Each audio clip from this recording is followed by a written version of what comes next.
به نام خداوند بخشاینده مهربان. سلام خواهرکان و دادرکان عزیز، دانش آموزان گرامی، خوش آمدید به درس نوبتی تاجیکی برای نوآموزان و این هم درس پنجم است. الفبای زبان تاجیکی حرف گ شکل کتابیش در کتاب و مجله ها چگونه نوشته می شود؟ گ و این گ خرد، اینش گ کلان، گ بزرگ، اینش گ майда یا گ خرد. این دو گ اینها گ دستنویس هستند. این گ دستنویسی بزرگ که در اول جمله و در اسمهای خاص نوشته می شود و انشاءالله این قاعده ها را در درس های آینده خواهیم گذاشت. این باشد گ خرد که در بین کلمه و در بین جمله نوشته می شود. حرف گ.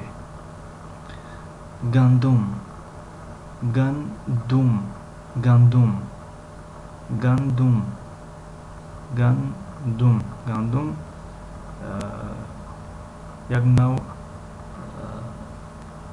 دانگی که اون را آرد میکنن و از آن نان تیار میکنن و ما و شما از آن میخوریم. گندم. گو، گو، گو. خب این شکل حیوان هم به همه شما شناس است.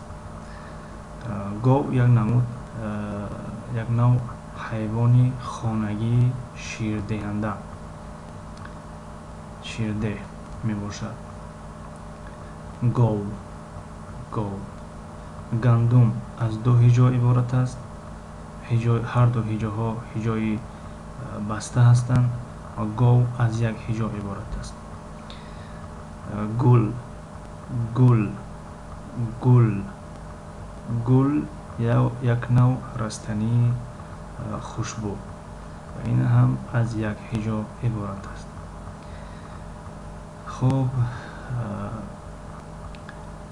دانش آموزان گرامی، از یکایک شما خواهش میکنیم حرف گ را در دفترتان گ بزرگ را یک سطر و گ خرد را یک سطر علاوه نویسید.